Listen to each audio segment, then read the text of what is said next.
रामायण के कई ऐसे प्रसंग हैं जो हमें भाव विभोर कर देते हैं। रामायण की रचना हमें केवल जीने की राह ही नहीं सिखाती, बल्कि यह हमें यह भी बतलाती है कि किस तरह से हमारे पूर्वजों, हमारे अंशजों ने अपने जीवन की कुर्बानी दी है। ये कुर्बानियाँ इसलिए दी गई हैं ताकि आने वाली पीढ़ियाँ एक बेहतरीन जीवन का स्वादन कर सके। लेकिन आज के समय में हमें इस तरह के सत्कर्म बहुत कम ही देखने को मिलते हैं। तभी तो आज के युग को कलयुग कहते हैं। आज हम आपको एक कथा सुनाने जा रहे हैं। कथा है त्रेता युग की, भगवान राम के युग की। यह कथा है भगवान राम और जटायु के संवाद की, जटायु के आखिरी क्षणों की। कथा की शुरुआत हम करें उससे पहले आपसे निवेदन करेंगे कि आप हमारे इस चैनल को सब्सक्राइब कर लें, ताकि भगवान राम की कृपा आप पर यूं ही बरसती रहे। अब बढ़ते हैं कथा की ओर। यह कथा है जटायु जी की। तो सबसे पहले हम यह जान लेते हैं कि आखिर जटायु थे कौन। जटायु रामायण के एक ऐसे किरदार हैं जिनका रूप और रंग एक गिद्ध के समान है। जटायु अरुण और उनकी पत्नी शयनी के सबसे छोटे पुत्र हैं। जटायु के बड़े भाई का नाम संपाति है और वह पक्षीराज गरुण के भतीजे हैं। जटायु में भगवान राम को लेकर अति प्रेम है, जिसका दर्शन आपको इस कथा के माध्यम से भी होने वाला है। जब रावण माता सीता का हरण कर लेता है, तब उस समय रावण के पुष्पक विमान को हवा में रोकने का दुस्साहस केवल एक ही जीव करता है, जिसका नाम था जटायु।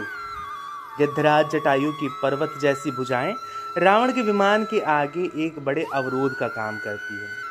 इस घटनाक्रम का जिक्र वाल्मीकि रामायण के अरण्य कांड में किया गया है। सीता के न मिलने पर श्री राम लक्ष्मण हताश हो जाते हैं। वे वन में इधर उधर भटकते हुए सीता जी को खोजने लगते हैं। तभी एक जगह उन्हें खून से लथपथ जटायु मिलते हैं, जिनके मुख से राम राम शब्द निकल रहे थे। उस विशालकाय पक्षी को बुरी हालत में देखकर श्री राम लक्ष्मण सहित वहां दौड़े आए। तब मौत से जूझते जटायु ने बिलखते हुए उन्हें सीता हरण के बारे में बताया।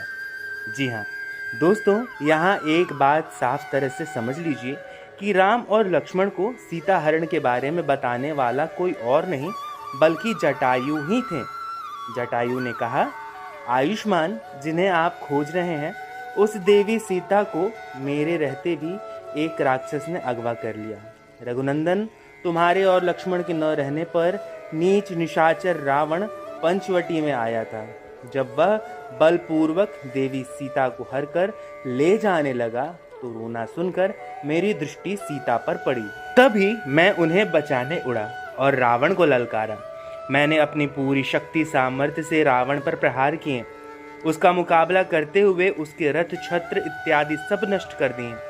मैंने रावण को भी बहुत चोट पहुंचाई, जिससे सीता जी को छोड़कर वह घायल होकर पृथ्वी पर गिर पड़ा। जटायु ने कहा, रघुनंदन, यह रहा उसका टूटा धनुष, खंडित हुए बाण और उसका युद्धोपयोगी रथ, जिसे मैंने तोड़ डाला था।